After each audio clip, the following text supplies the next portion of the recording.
Это программа «Актуальное интервью». На днях вышел указ главы об основных направлениях госполитики Якутии в арктической зоне до 2024 года.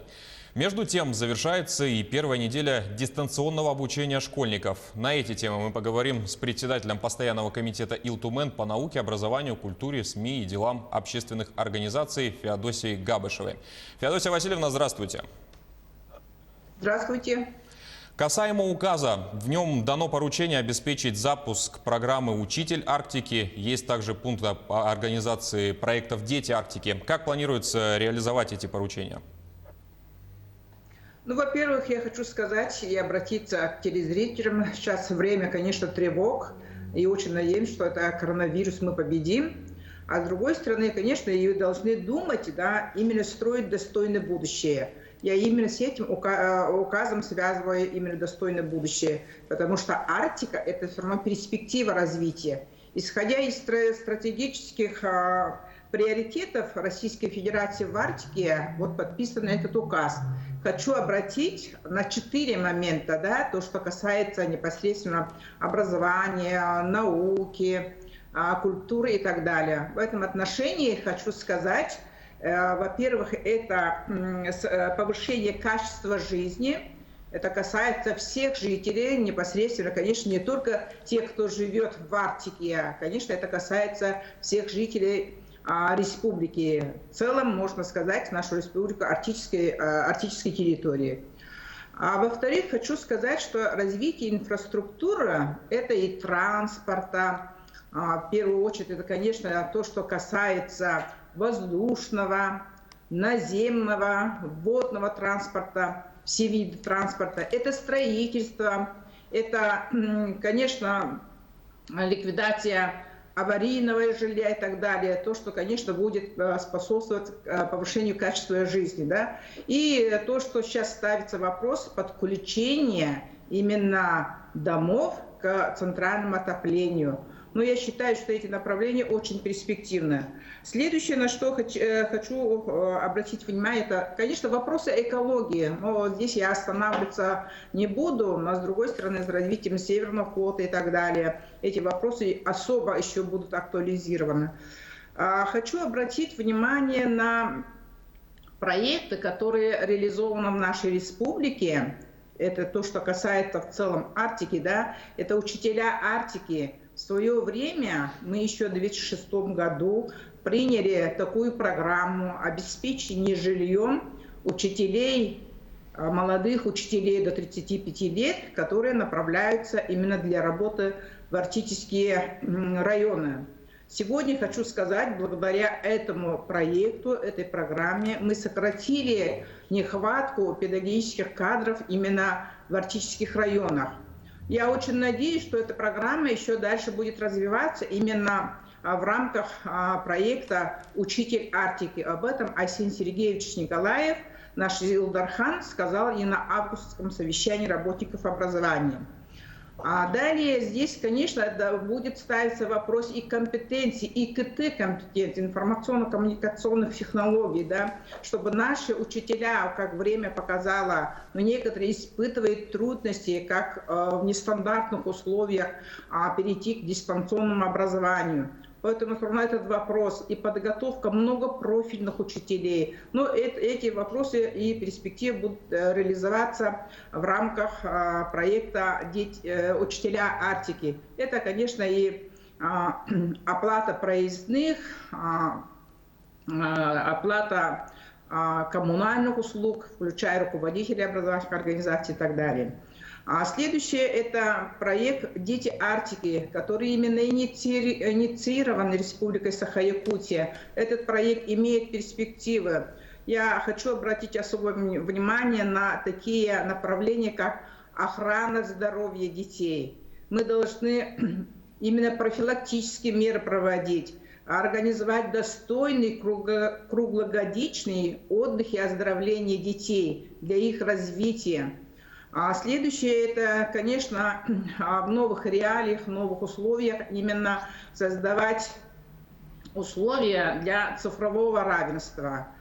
чтобы дети имели возможность к образовательным ресурсам, независимо от того, где они живут. Следующее направление – это, конечно, поддержка по всем направлениям наших детей, включая и дополнительное образование. Мы должны таланты наших детей раскрывать, все это развивать и так далее. Ну и все эти вопросы сейчас прорабатываются в виде федеральной программы. Мы хотим это сделать, да, и с инициативой вышли. И дальше эти проекты, два проекта, и учитель Арктики, и дети Арктики, включить в международные проекты.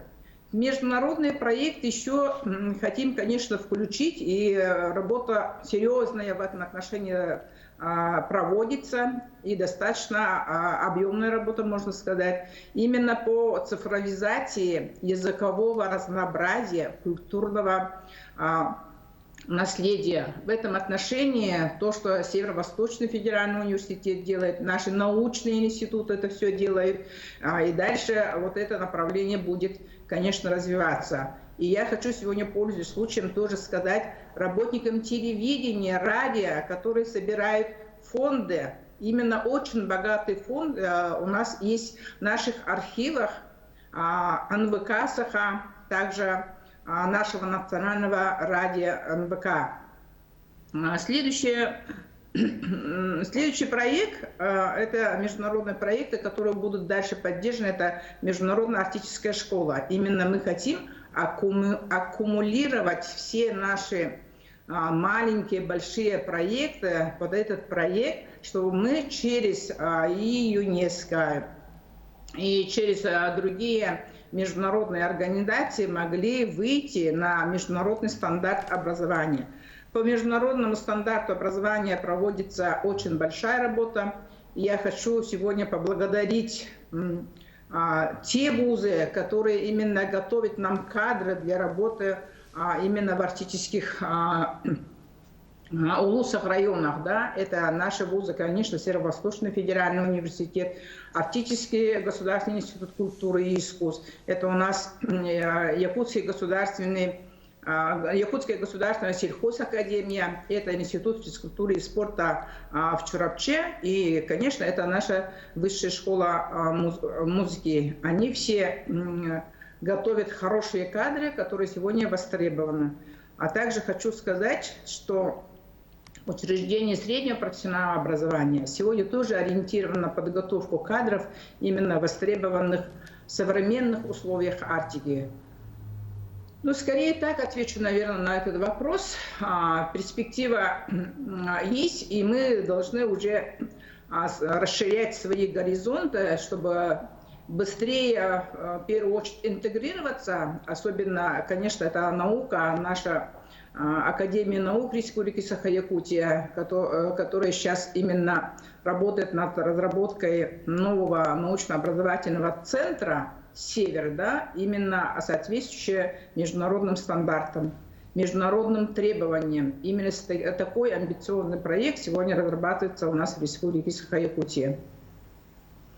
Вы уже вкратце коснулись проекта «Цифровизация языкового и культурного наследия коренных народов Севера и Арктики». Можно раскрыть эту тему более подробно? Как будет вестись работа с этими архивами и с этим наследием?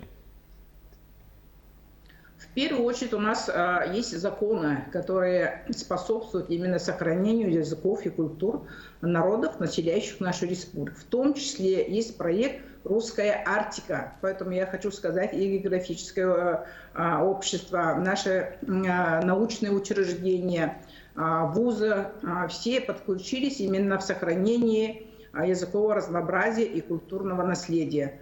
В этом отношении это оцифровка всего материала, именно то, что есть в научных фондах, в фондах НВК Саха, в национальном архиве, ну и у частных людей то, что надо собрать, систематизировать. В этом отношении вот то, что работа была и проведена ранее, да, это я помню 2005-2006 годы, когда с международной вот такой авторитетной организацией ЮНЕСКО мы реализовали проект Куяр.ру. На 6 языках именно собирали материалы. Сегодня очень много материалов у нас именно в академических учреждениях. Это Институте гуманитарных исследований и проблем малочисленных народов Севера. Там очень большой фонд. Впервые для школ, учеников и их родителей образование стало дистанционным. Какие проблемы в нашем регионе показало начало опыта и прежде всего в законодательной плоскости? Ну, в первую очередь хочу сказать, сейчас не все под одну гребенку все-таки поняли, да, и ситуация это показала, чтобы регионы сами, исходя из ситуации, принимали решения. Так, в этом отношении то, что именно предлагалось дистанционное образование полностью ввести с 1 по 11 класс, конечно, есть и плюсы, но есть много, конечно, проблем. В первую очередь это проблемы связи. У нас неустойчивая связь, у нас интернет не везде скоростной, да. А это оплата конкретно услуг, можно сказать, да. Сегодня учителя задают вопросы, родители задают вопросы, очень много расходов. Во-первых, это оплата за телефон, за сотовые. Это обеспечение именно компьютерной техникой, особенно детей из малообеспеченных семей. У нас по списку, по данным Министерства образования и науки, 1500 детей. А сегодня централизованно только обеспечил город Якутск. Они приобрели 500 планшетов. А в муниципальных образованиях везде разная ситуация. Поэтому в этом отношении, конечно, есть много проблем. А с другой стороны, опыт, наработанный республикой в период, когда была вот массовая компьютеризация, информатизация образования, введение идей именно в таком широкомасштабном варианте, форме, можно сказать, да, исходя из наших особенностей, мы это впереди, можно сказать, других субъектов это все ввели. Потому что у нас транспортная недоступность, конечно, перед нами всегда ставила такие серьезные задачи, которые мы должны были решать самостоятельно. В этом отношении, конечно, эти наработки нам помогли. Но с другой стороны, где организовали и имели опыт, хороший опыт, есть успехи, можно сказать, да, именно как организовать. Мы все работали над задачей ликвидации второй смены, а сейчас именно из-за того, что не хватает оборудования, у учителей большая нагрузка, перешли на двухсменное обучение. Именно веерное подключение детей, учителей именно для организации дистанционного образования. Конечно, ресурсы все открыты, но с другой стороны, сегодня есть вопрос именно обеспечения еще наших региональных особенностей по родным языкам, культурам и так далее, народов, населяющих нашу республику. А в этом отношении именно в период, когда разрабатывается и принимается федеральный стандарт образования, мы параллельно должны разработать наши региональные учебники, региональные ресурсы, платформы именно для обеспечения доступности для наших детей. В этом отношении работа будет продолжаться. Есть проблемы именно как рассчитать расходы. Вот мы организовали же видеоуроки. Сейчас тоже как оплатить эти расходы именно видеоуроков на телевидении. Кто будет это нести, эти затраты? Конечно, это республиканский государственный бюджет, а с другой стороны, сегодня на местах, где у нас муниципальное образование в основном, кроме Якутска, Мирного, ну и Ленска, можно сказать, все дотационные, конечно, это нужно принимать решения на республиканском уровне, чтобы обеспечить все эти расходы, чтобы было финансовое обеспечение. Национально-региональный компонент федерального государственного стандарта. Как обстоят дела с финансированием? Именно здесь нужно создавать, разрабатывать, да, наши учебные пособия, учебники, подготовить кадры, повышать квалификацию наших учителей, чтобы это все соответствовало современным требованиям. В нормативах финансирования это все учитывается именно для обеспечения образовательной организации. Но этих средств, как всегда, конечно, недостаточно, потому что мы хотим, чтобы наши дети интегрировались, конечно, в образовательное пространство Российской Федерации в целом и мирового образовательного пространства, в то же время смогли иметь доступ ко всем ресурсам, да, в том числе то, что сегодня есть, о чем я сказала, в научных учреждениях и так далее, это все должно быть размещено на платформе, единой республиканской платформе, чтобы наши дети, ну и не только дети, молодежь, это наши студенты могли получить информацию, достоверную информацию, научно обоснованную информацию, методическую выстроенную информацию из единой платформы. Это мы будем финансировать за счет государственной программы сохранения и развития языков в Республике Саха-Якутия. Сейчас регионы должны принять решение о сроках завершения учебного года для учащихся с 1 по 8 классы. Я напомню нашим телезрителям, что правительство страны дало право регионам принимать решения самостоятельно, отталкиваясь от текущей эпид-обстановки непосредственно в каждом регионе по отдельности. Феодосия Васильевна, на ваш взгляд, какое решение будет оптимальным для того, чтобы была обеспечена безопасность и в то же время, чтобы дети не отставали от школьной программы? То, что дали возможность регионам самим, исходя из ситуации, определить график, я это приветствую, потому что ситуации везде разные. В центральной части России это другая ситуация, где плотность населения очень большая. У нас в республике другая ситуация. Сегодня коронавирус распространяется в основном у нас в городе Якутске. И далее вот обнаружили в Алдане, Ленске и так далее, да. А у нас сельские населенные пункты в основном, немножко, как сказать, оторванные и изолированные, можно сказать, сами по себе. И они и раньше вот принимали свои решения.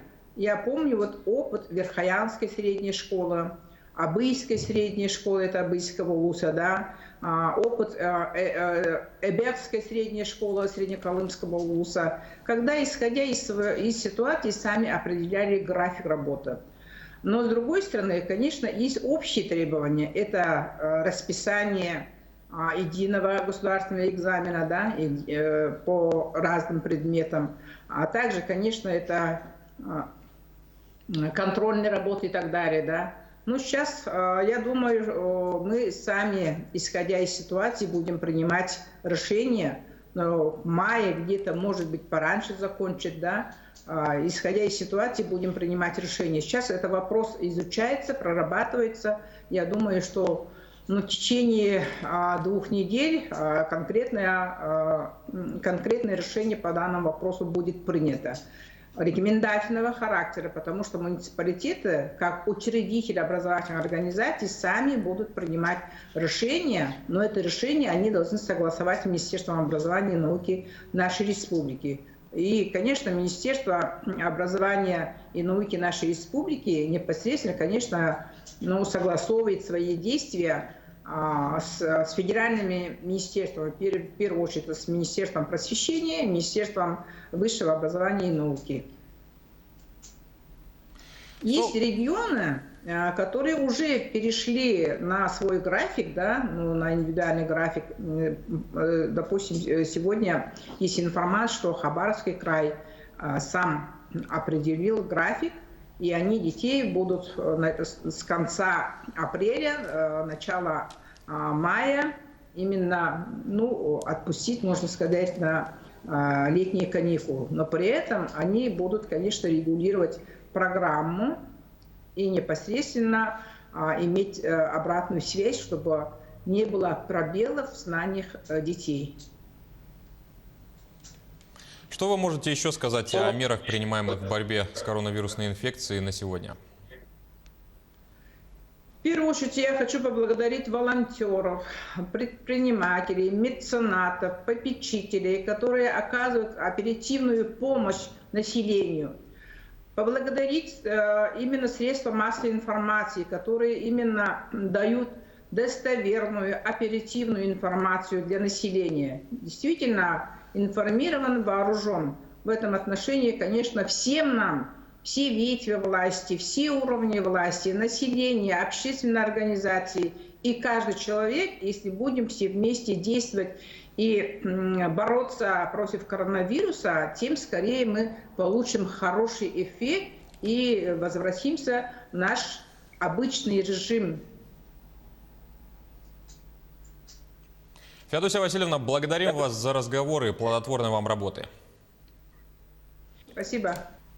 О дистанционном образовании и внедрении его в арктическую зону региона мы говорили с председателем постоянного комитета Госсобрания Ил-Тумен Феодосией Габышевой. Вы смотрели актуальное интервью? Оставайтесь с нами.